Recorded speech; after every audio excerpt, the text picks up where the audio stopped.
Cool. Hi everyone, it's Hassan here from Ref6. I've got the honour today of speaking to John Nielsen from Concacaf. John is an ex-FIFA referee, Danish-born, FIFA assistant referee. FIFA assistant referee. Sorry, that's good to get corrected early on. Even better, yeah. And now is supervisor of assessors for Concacaf. So assesses a lot of the elite referees there, but predominantly looks at training the other assessors that assess in Concacaf. So, John, it's a pleasure to meet you and speak to you today. How's everything Thanks going? for inviting me. Great to be here. How's everything going? All good? All good there? All is good, yeah. Except we don't have any soccer games to watch. but hopefully it'll come soon, maybe without spectators, but at least it'll still be a new game instead of watching reruns of games from 1963. Sure.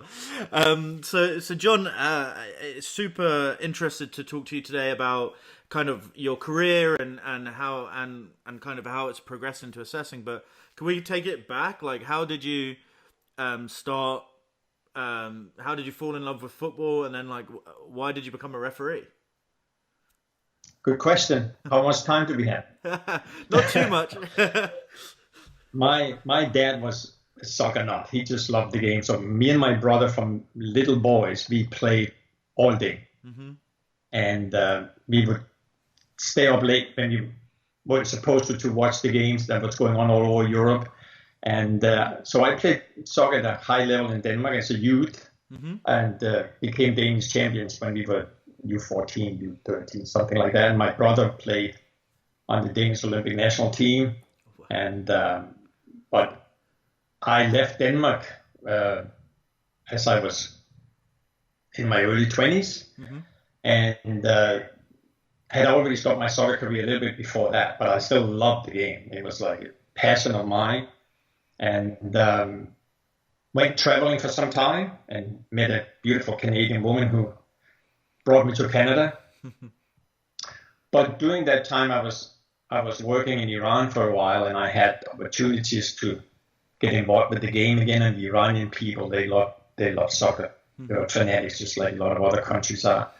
And I actually had the opportunity to create a soccer, a little tournament, and realizing at one point that who was going to referee the games? That was nobody else. And I just refereed the games and never refereed before, but knew the game well. Mm-hmm. And in hindsight, we realized that it was a lot of fun. I actually enjoyed that. But I never thought about it at the time. When I came to Canada, I took up soccer again. Yeah. And I don't know if you know Canada well, but we love ice hockey. Mm-hmm. And it's physical. Somebody beats you, you take them down. And I don't know if the video shows, but I'm not a big man, and I got injured all the time. I broke my leg, I broke my collarbone, I broke my wrist. It's like it didn't work out well for me because I was small and skillful and fast, and I just had no protection from the referee. And so eventually, even though I kept on coming back, I had to eventually say, this It's too much. is not worth it for me. I can't do this. I'm going to be in too many pieces if I do it. And I became a coach for a while, which became a little bit like a babysitter. It was not really what I really wanted to do, although I enjoyed it. So I was going to quit. Mm-hmm. And somebody said, my brother's a referee. He said there's a referee's course. Have you thought about being a referee? I said, no, I really haven't. But, when I think about it, I felt I wasn't being protected by the referee. And I remember in Iran, I actually enjoyed it. So I took the course, and that was in 1981. Boom, I was hooked on refereeing. Brilliant. And that just took off from there. Yeah, in coming up in Canada, was soccer big there? Was it easy to go and referee games? Was there a lot of games, or was there a lot of referees?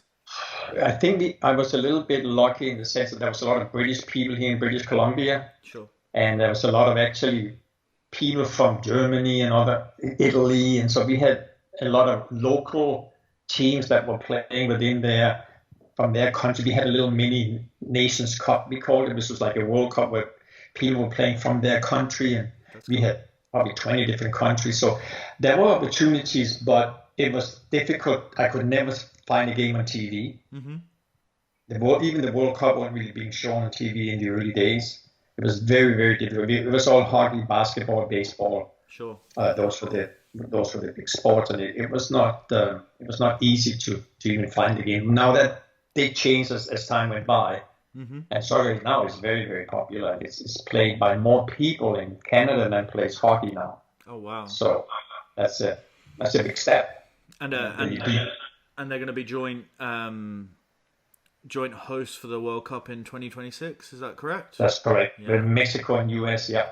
I don't know how many games we will get. Probably the fewest of the three, but maybe 10 games or something like that. So that's going to be very exciting. And hopefully they give Canada a free berth into the World Cup. So at least you get the World Cup again. We've only been in 1986 in Mexico. That's the only time we've been to the World Cup. Okay, well. So that's good. And so how did you? So from taking that referee course, how did you become a FIFA assistant referee? Was it a quick journey? Did it take a long time? And did you set that out as a goal? Like, when did you start to see that as a possibility? I don't think I actually said, I am going to become a FIFA referee. Mm-hmm.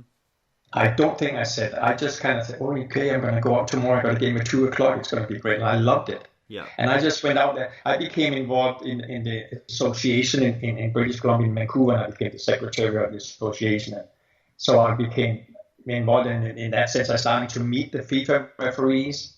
Werner Winterman, the only Canadian referee who's been to the World Cup from Canada. We have assistant referees like Hector Vergara, and then Joe Fletcher. But he was the only referee we eventually had in the World Cup. So I met all these people early on. But I don't think I ever said I'm going to push and do anything I can to become a FIFA referee. Mm-hmm. I think it just kind of happened because I was so enthusiastic, and I was obviously had some degree of capability. Depends who you ask. Maybe not all the players at all times. But so I think they actually pushed me more than I maybe pushed myself. Sure.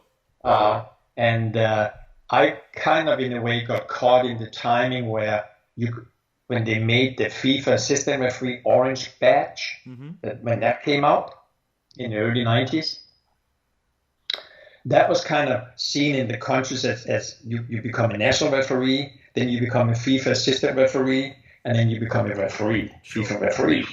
And I kind of got caught in that thing. I think they put me as the FIFA assistant referee to then make me a FIFA referee. But I was also a very good assistant referee because I was quick and I was, I studied the offside law, and I kind of. So by the time I became a FIFA assistant referee, FIFA said, no.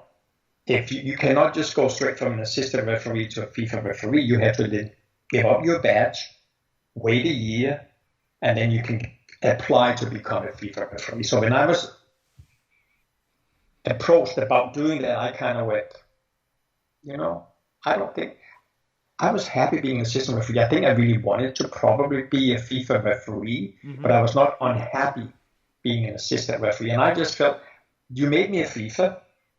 I'm not just going to get that back. Yeah. And who knows what's going to happen. And no, I'll stay. I'm happy. It's good. So that's what happened. So I don't regret doing that. I think I would have been a very good referee as well, and maybe had more opportunities. Although I have to say that probably my biggest pride in my career is that I went to 5 tournaments. And of the 5 tournaments, I got the final in each 5 of them. Wow. Which were they? The biggest one was the Gold Cup. Okay. The Gold Cup is the same as your European Championship. This is our flagship. This is our big competition from all the national teams in Concacaf that we have every 2 years. You have it every 4 years, but we have it every 2 years. Okay. So 1999, and that I was at the final. So USA against Brazil. Because they invite a CONMEBOL country often into the... so who was in the Brazilian team then? Pardon? Who was in the Brazilian team for that game? That was the Donga. I think I've seen the No, photo. yeah, I'm gonna post the photo in the video because there's a photo with you and that's Dunga. right. Yeah, I've seen that That's one. actually that picture is from a exhibition game Ah, between Canada and Brazil mm-hmm. in 1994 in Edmonton Commonwealth Stadium, played just before the World Cup, where Brazil actually won the World Cup in the States at that time. Okay, wow. And it was, Jair Marufo, Yep.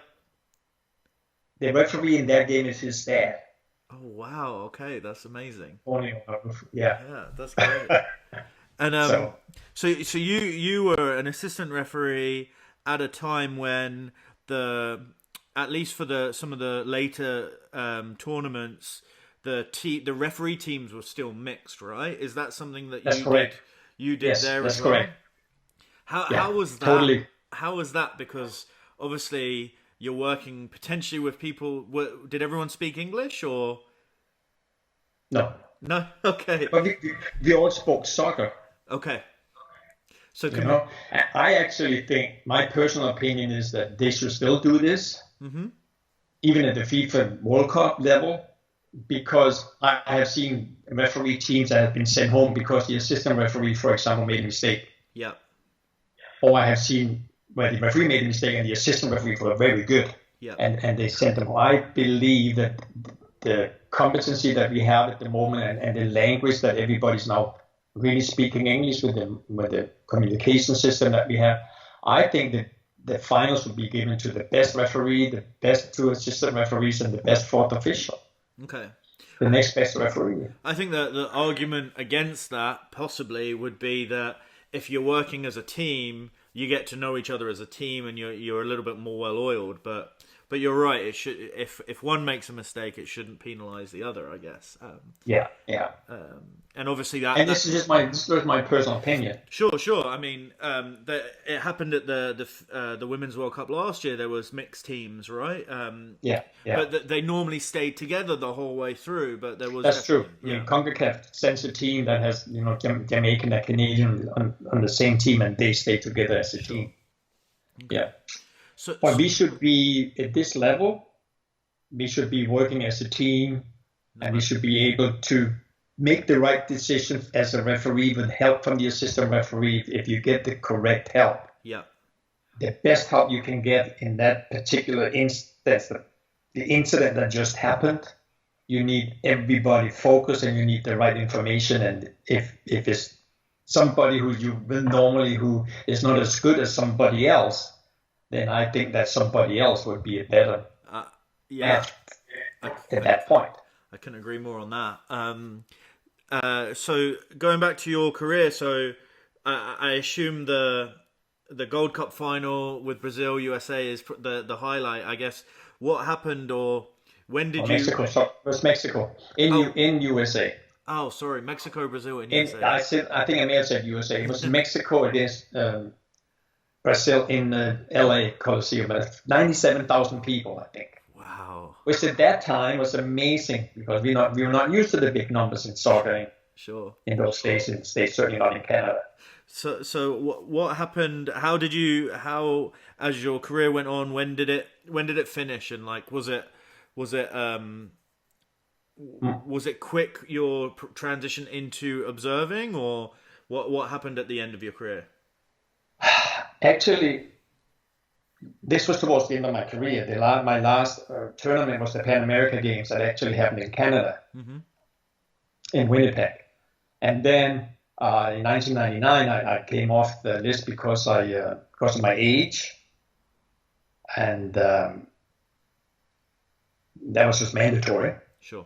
I had already started to develop training material for referees because I was chairman of the British Columbia Referee Education. I was actually the only person really running it at that time. There was nobody hired. There was nobody being paid. I did all this for free. Yeah. I made videos. I made training material for referees because there was nothing available. All the material that we're getting now from FIFA, it only came out much later. Sure. So I needed it for me to train my referees in British Columbia. So I started with two VHS tapes or actually beta, because beta was the better quality. So I had Betamax, and I would transfer. For all the viewers who don't know what they are, I'll show some pictures of what those are. Good idea. Yeah. And I would just record the game and put it from one VCR to the other.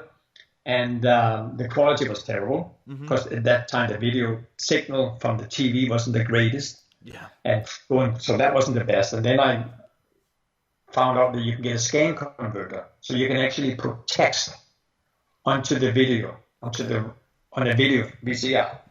And then it became into capturing the video onto a capture board onto my computer with a SCSI drive that was fast enough, so I could now actually start editing and putting this all together digitally, and then back out to VS, because VSS was the only thing, or beta was the only thing available at those times.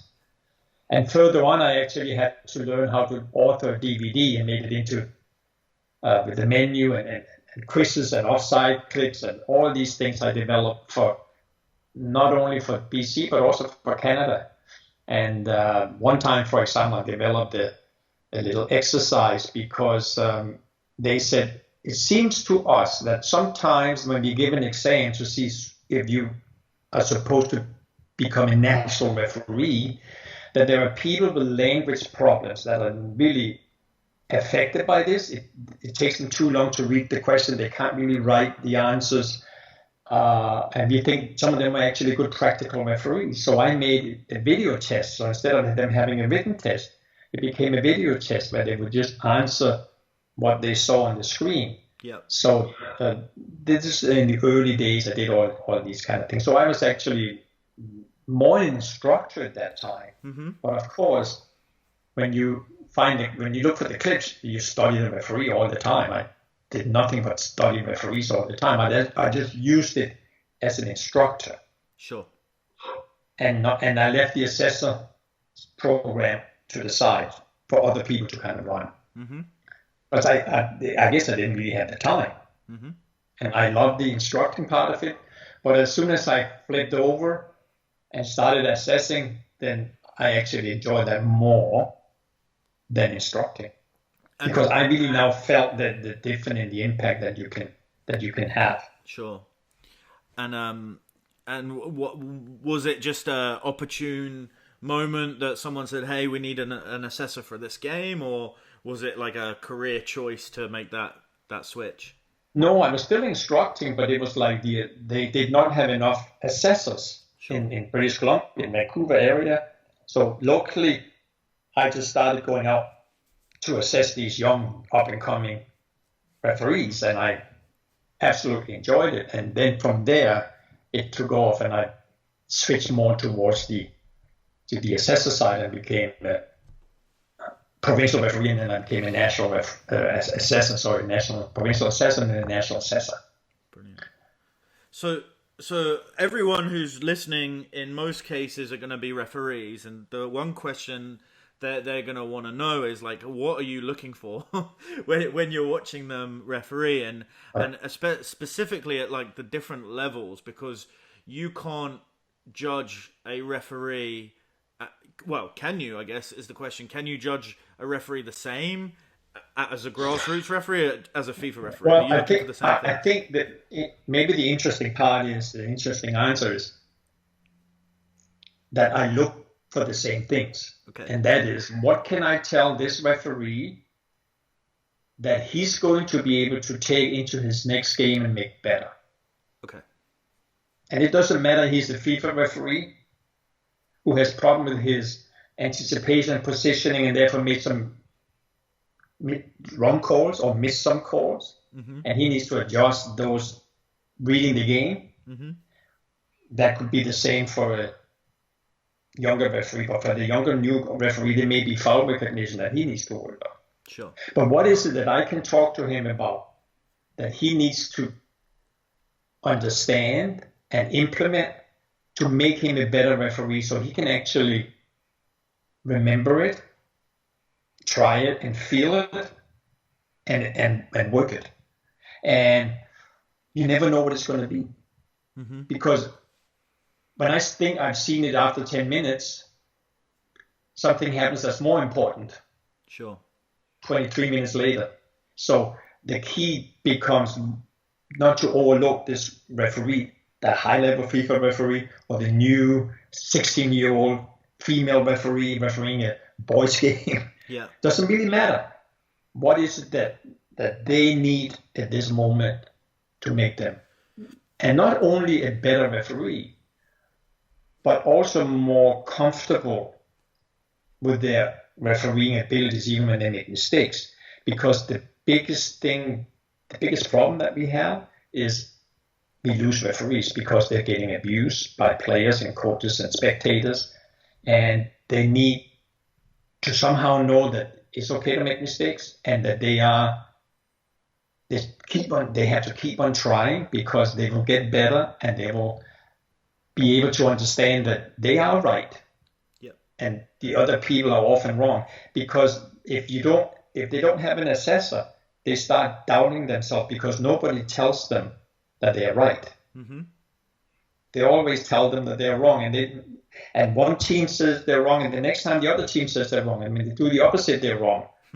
So they never know whether they lose the confidence, and then we lose them as referees. Sure. So it's really important for the referee for the assessor, we call them observers, it's very important for the assessor to be able to give some confidence into the refereeing and saying, you are good and you are going to get better, and try to enjoy it and stay with it, and we need you. So what you've just said is super interesting, because I think the perception wrongly is that assessors are there to stop you from progressing, right? Like that to me is maybe not. It's not fully recognizing the refereeing community, but it's a big, like, a lot of people have that perception, right? So what you've just said is actually an assessor is a kind of a coach to some degree. You are a coach. You are part of the team. I tell the referees at the high level, and I haven't assessed at the lower levels for some time, but to me it's like I tell them, I am here as the team, I'm part of the team, and if you fail, so do I. I feel it as much as you do, because I want you to succeed. If they think I'm there to grade them, and only to grade them, and only to point out the negative, then I have not done my job in making them a better referee for this match at all.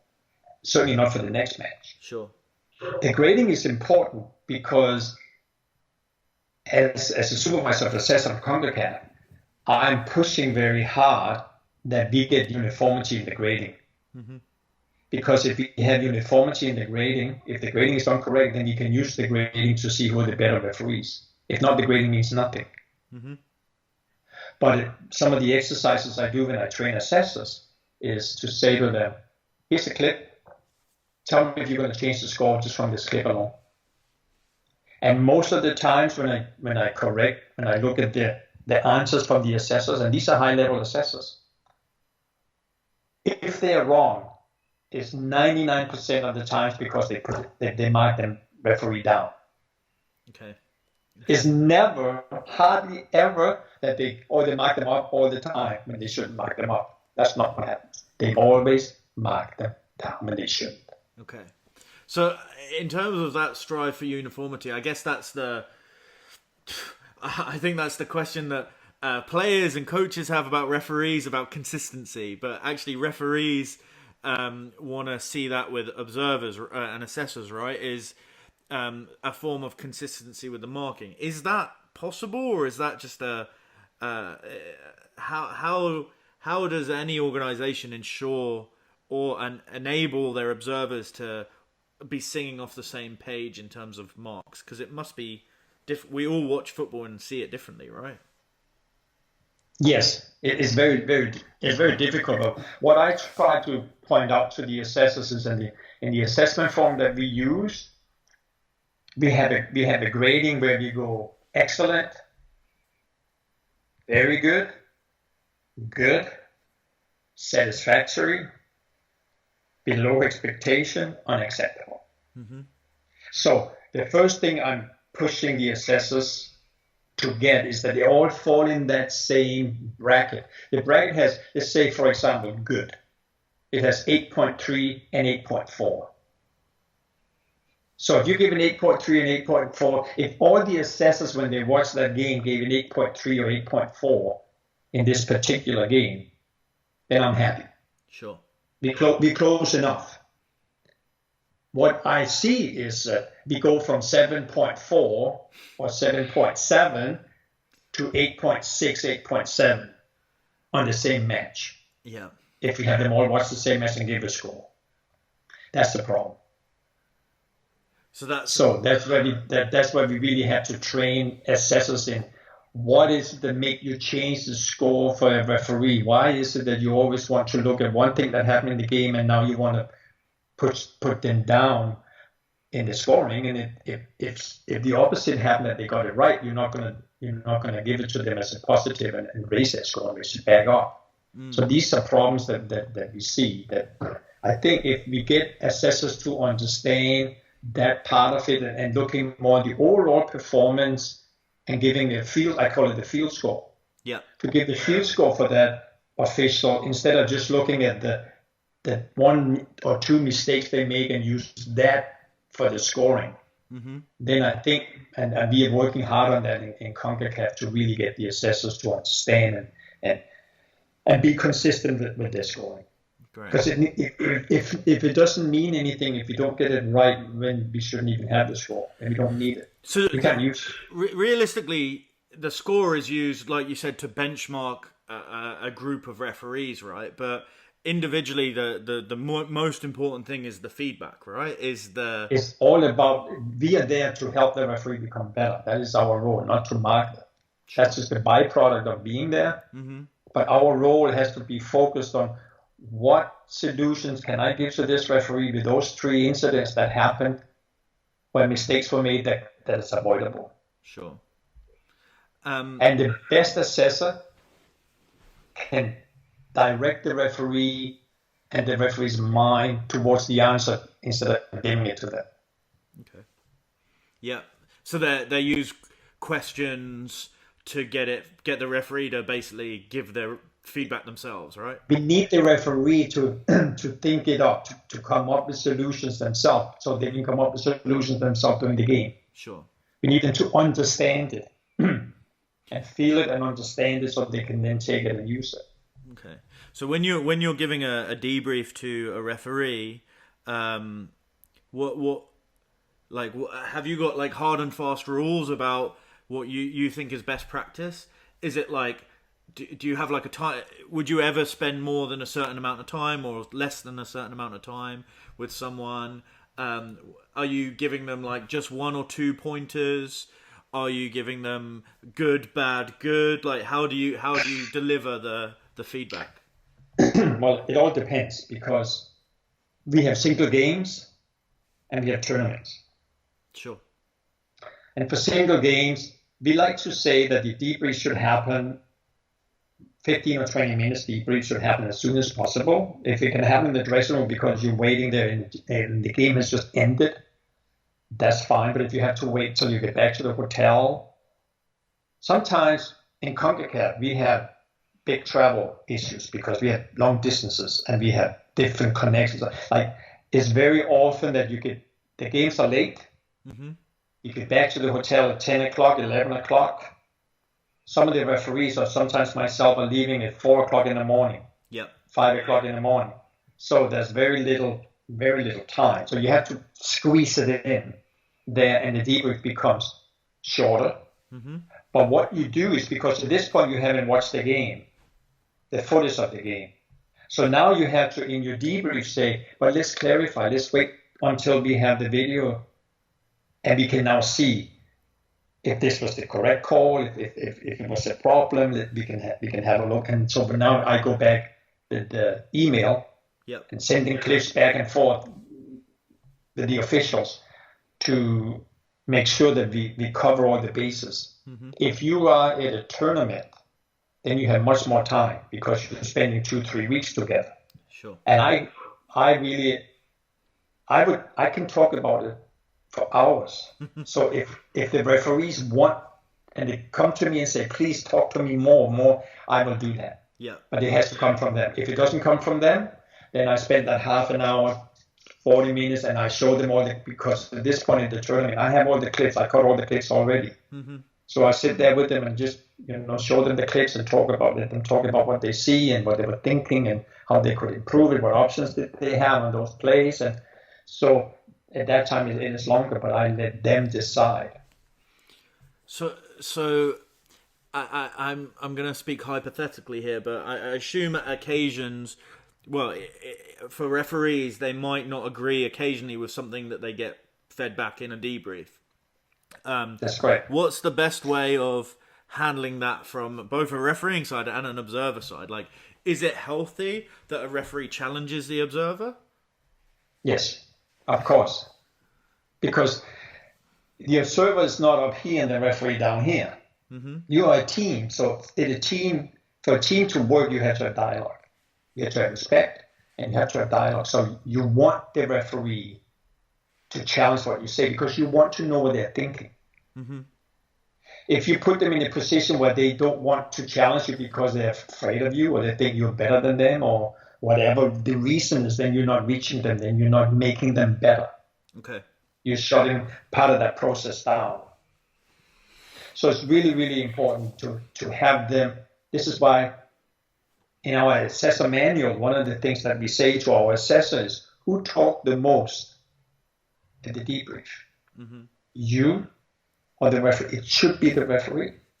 Okay. You need to hear what they think and what they know, because when you know what they know, then you know what they don't know. Or then you know how to help them become better referees. If they hide it from you, if they lie to you because there's no trust, then you have failed. No matter what your score is, no matter what you write in your assessment form, you have failed. Yeah. No, this is to me. I'm quiet because I'm like, this is what you're saying is so great to hear, and it's probably been my misconception about the whole kind of art of being an observer. So it's great to hear your lines.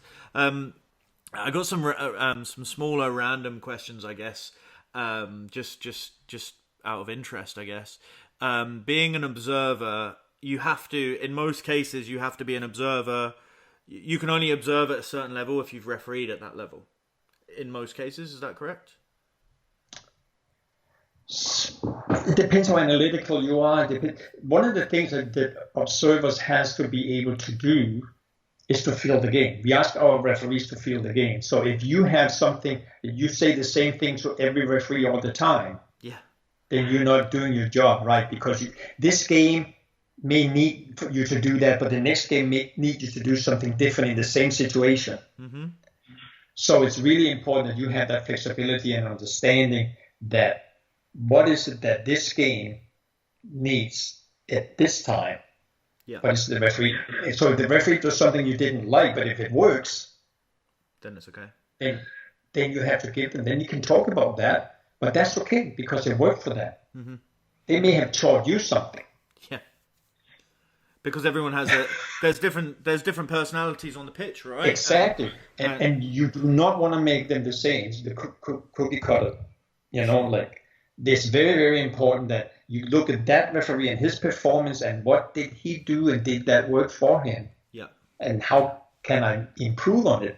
But that doesn't mean that he has to become a different personality. If he needs to become an actor because he's not outgoing enough and strong enough and he needs to show strength at times, then that might be something you can talk to him about. Sure. If he needs that in his personality and he doesn't have it, then he has to find a way of acting it out if he needs it in the game.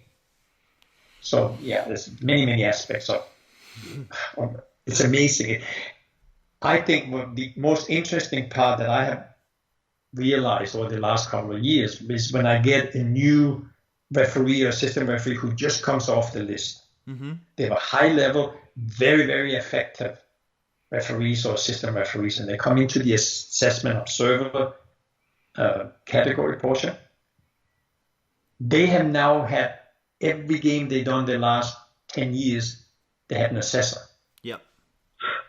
and they are totally foreign to this concept of assessing. They are just floored of how difficult it is and how different it is from refereeing. It's a different skill set, right? It's a whole different skill set. Yeah. And it's often, and just like we say, the best referee doesn't necessarily become the best instructor. The best player doesn't necessarily become the best coach. Sure. And it's the same, the best referee or assistant referee doesn't necessarily become the best assessor. Okay. So there are possibilities that people who get to a kind of a semi-national level could become an elite observer just based Absolutely. Yeah. Absolutely. If they have the personality that football understand, they have to have football understand. Yeah. That to love the game and know the game. Mm-hmm. But if they have that, they're analytical and they're good people skills, Yeah. then they could easily become one of the best assessors, no matter what level they played at. Sure. It's not easy and it's not often that it happens, but it can clearly happen. And in terms of observing, obviously there's VAR now Yes. in many competitions. Has Concacaf got VAR in any competitions yet? Not yet, but we are training VARs at the moment. Sure. And we were supposed to start it for the Gold Cup next year, and maybe some semi-finals of the Champions League or something. I'm not really sure because everything got kind of put on hold. Sure, of course. So, but we are training it VAR, so we have it in the MLS. So how do you as an observer, do you observe VARs? Is there an observer for VARs, or is that done by someone else? No, there's not. Okay. I don't believe. I mean, you would know if they have it in England. I don't believe so. We have actually, in our discussion, we have pretty much decided that at this juncture of the process, nothing is going to be changed in terms of the way the assessor looks at the game, except they have to understand the VAR principles.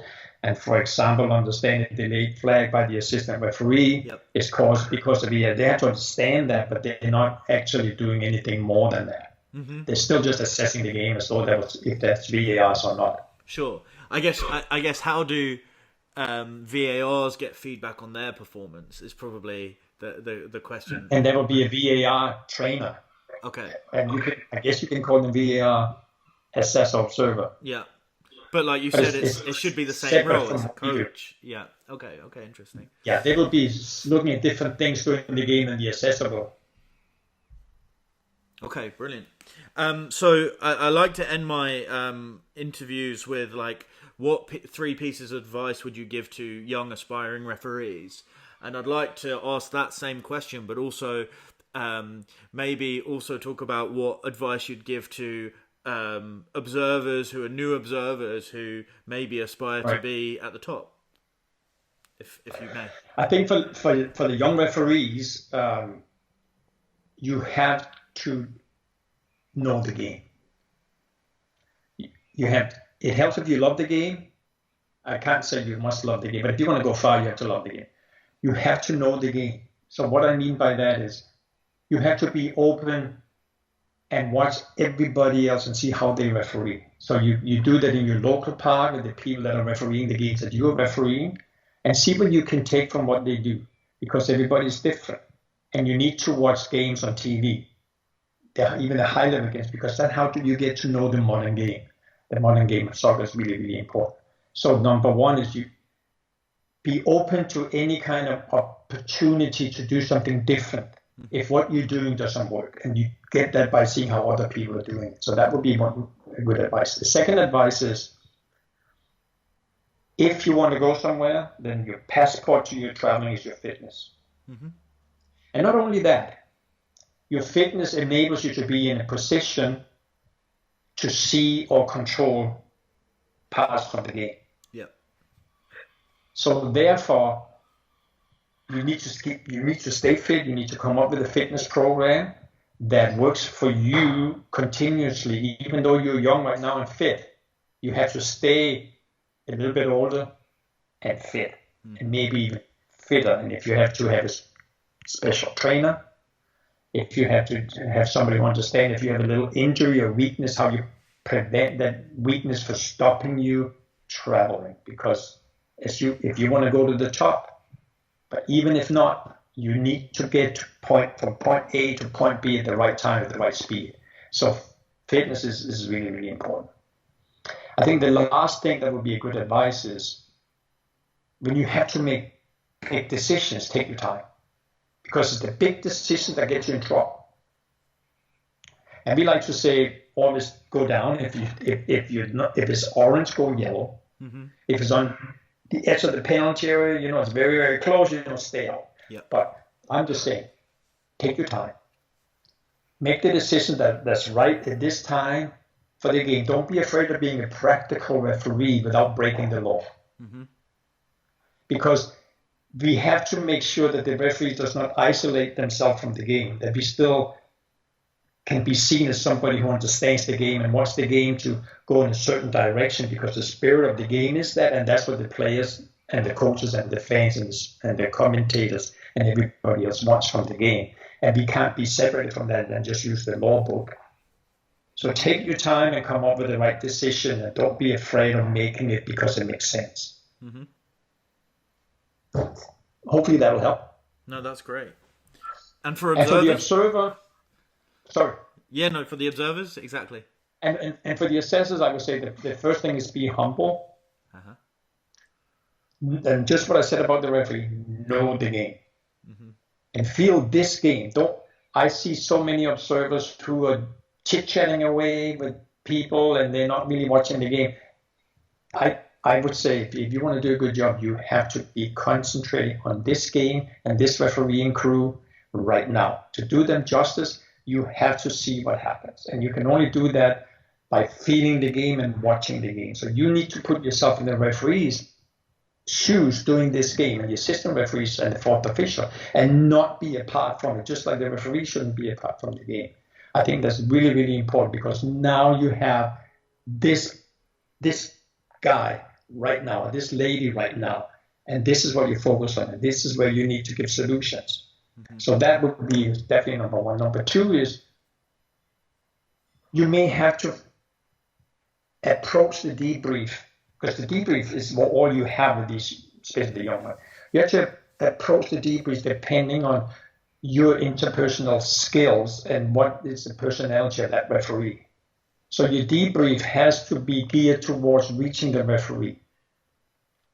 So you have to find out the personality and how can I get this referee to talk more to me, and how can I get this referee to be open, and how can I connect with this referee, because I may have to use a different approach that I used last week, because it's a very different personality. But if I can reach the referee, then I can have dialogue with the referee. And if I have dialogue with the referee, I have possibilities of helping the referee with solutions for this particular game to take into the next game.